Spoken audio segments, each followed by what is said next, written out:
정말 세계적인 돌풍을 일으킨 드라마죠. 오징어 게임을 통해서 일약 글로벌 스타로 떠올랐다가 성추행 사건으로 나락으로 떨어졌던 원로 배우 오영수 씨가 기사회생할 수 있는 기회를 맞았습니다. 1심에서의 유죄 판결이 2심에서 무죄로 반전된 건데요. 여성단체들은 이번 판결을 비판하고 나섰습니다. 오영수 씨는 올해 81살의 원로 배우로 70대 후반의 나이에 2021년 넷플릭스 드라마죠. 이 오징어 게임에서의 오일남 역으로 세계적 스타가 됐습니다.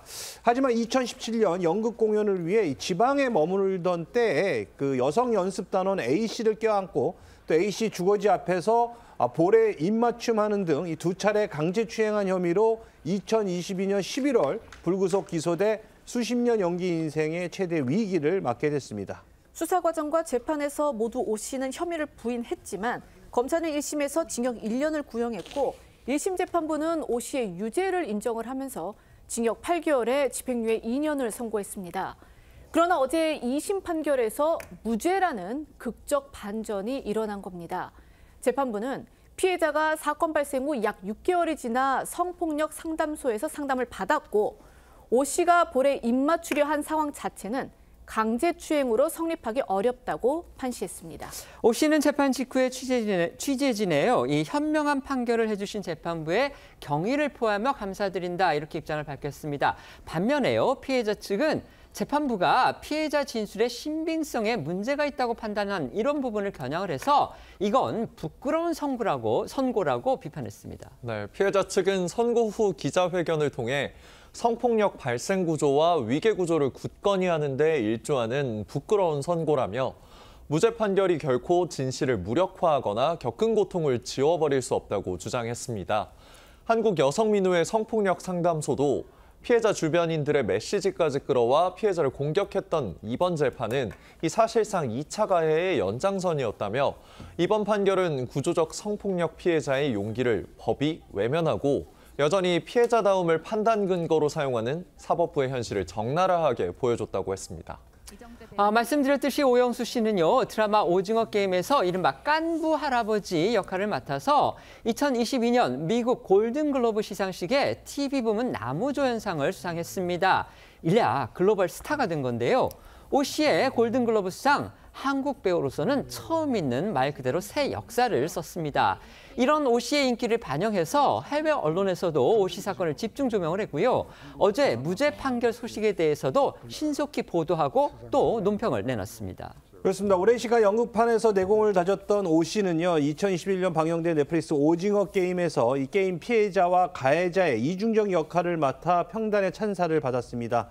급기야 제79회 미국 골든글러브 시상식에서 한국 배우 최초로 TV 부분 나무조연상을 받아 이 오징어 게임의 국제적 인기와 함께 세계적 스타로 떠올랐습니다.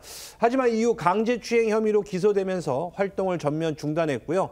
KBS 등 주요 방송사로부터 출연 정지 조치까지 받았습니다. 하지만 어제 법원이 무죄를 선고하자 뉴욕타임스는 한국 법원이 오징어 게임으로 미국 골든글로브 나무주연상을 받은 배우 오영수에 대한 성범죄 유죄 판결을 뒤집었다 보도를 했고요. BBC는 법원이 사회적 약자의 목소리를 외면했다는 비판이 거세다고 전했습니다. 배우 오영수 씨 아마 우리 시청자분들도 잘 아실 겁니다. 워낙 드라마 게임이 인기를 끌었기 때문에 거기에서의 깐부 할아버지 역할로 전 세계적인 사랑을 받았죠.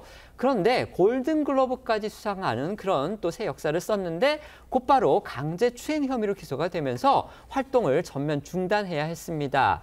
그런 오영수 씨가 어제 2심에서 무죄를 받아서 개인적으로는 명예를 회복할 수 있는 그런 발판을 마련을 했지만요. 피해자나 여성단체 측은 아주 강하게 지금 반발하고 있습니다. 자, 이번 사건 어떻게 보십니까? 물론 그 오징어 게임이 너무 기록적인 그런 대히트를 쳤기 때문에 이 이슈도 전 세계적인 이슈가 됐는데요. 본인은 나름대로 몇 년 동안 이제 그 마음고생도 하고 명예를 회복했다라고 생각할지 모르지만은 글쎄요, 피해자 입장에서 그리고 이것이 하나의 이제 판례가 되는 거 아니겠습니까? 근데 전체적으로 지금 판결문을 보지 않은 상황이라 말씀드리기가 좀 조심스럽기는 한데요. 예를 든다면은 그 강제로 강력하게 포옹을 했다라든지 원하지 않는데 얼굴에 그 볼에 입을 맞춘 거는 추행이 아니라 그러는데요. 입장 바꿔놓고 만약에 내가 당했다 그러면 굉장히 끔찍할 것 같고 그게 왜 추행이 아닌 것인지 그리고 이게 하나의 판례가 된다라는 거에 대해서 좀 재판부도 좀 진지하게 생각할 필요가 있었던 게 아닌가 이런 생각이 들고 2017년에 당했는데 억하심정으로 아무 이유 없이 고소를 하진 않았을 거 아닙니까? 그래서 그런 차원에서 특히 위계에 의한 이런 성추행 그것이 더 나가면 이제 성폭행이 되는 것인데 네. 이런 부분에 대해서 좀 경종을 울릴 필요는 있다 이렇게 보여집니다. 네. 저희가 시간 관계상 소개해드리지 못했는데요. 판결에 이런 부분이 있습니다. 피고인이 강제추행을 했다는 것인지 의심이 들 때는 피고인의 이익에 따라야 하기 때문에 무죄를 선고한다. 이런 부분이 있습니다. 그렇다면 결국 검찰이 재판부한테 유죄의 어떤 확신이 들 만큼의 그런 어떤 증거나 이거를 충분히 제출하지 못했다. 충분히 입증을 못했다. 이런 걸로 뒤집어 보면 또 해석도 가능하기 때문에요. 이렇기 때문에 아마 저 피해자 측 그다음에 여성단체 측에서 더 강하게 반발을 하지 않나 싶습니다. 예, 앞서 뭐 BBC도 이야기를 했습니다만, 그러니까 피해자가 사회적 약자이기 때문에 오히려 이런 식의 판결이 난 것이 아니냐는 그런 또 시선도 있는 것이거든요. 그런 측면에서 본다고 한다면 상당히 앞으로 뭐 이 상고심이 있을 가능성이 상당히 크다는 생각이 들고 그 최종 결론을 우리가 지켜봐야 될 대목이긴 합니다만 그러나 또 한편으로는 사실 지난번 젠슨 황의 방한 때 아주 세계적인 관심을 끌었던 한국어가 바로 깐부잖아요. 네네. 그러면서 그 깐부라는 단어를 들으면서 적지 않은 사람들이 뭔가 찜찜한 구석이 있었을 거예요. 바로 이 오일남 배우의 이 사건, 오영수 배우의 네. 이 지금 이 사건 때문인데 네. 어쨌든 이런 식으로 앞으로 향후 뭐 상고심이 어떻게 될지 모르겠습니다만 네. 이 진실이 가려져서 우리 국민들 생각하는 좀 찜찜함이 해소되는 계기가 됐으면 하는 바람입니다. 네, 어쨌든지 간에 법원의 판결은 존중을 해야 됩니다. 어쨌든 오영수 씨 본인 같은 경우는 2심 재판부로부터 무죄 판결을 받은 거는 또 분명한 사실입니다.